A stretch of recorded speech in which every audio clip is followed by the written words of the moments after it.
You saw today House Republicans released their investigation report into Afghanistan withdrawal. This comes, of course, 2 years after their first report, and this one says little or nothing new.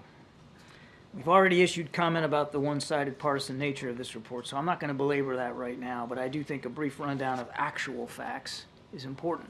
Now, there's some other falsehoods, too many to mention, but a few do stand out, and I'd like to tick them off if you don't mind. 1. There was, in fact, planning for evacuations, planning that started in the spring of 2021 and included all the requisite agencies. In fact, the Department of Defense pre-positioned military units in the region so that once a decision had been reached to evacuate, they would be poised to respond in a timely fashion. 2. There was no fine-tuned assessment of how fast things would unfold in August of 2021. It all moved a lot faster than anyone anticipated. As the Taliban moved in, Afghan forces stopped fighting, and the Ghani government fled.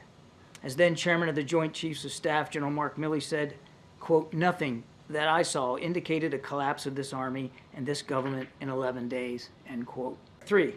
There was no point in securing Bagram Air Base for use during the evacuation. Doing so would not only have required thousands of additional U.S. troops, but also would have required a dangerous trek by evacuees over Taliban-controlled territory, making the evacuation even more difficult to execute than it already was.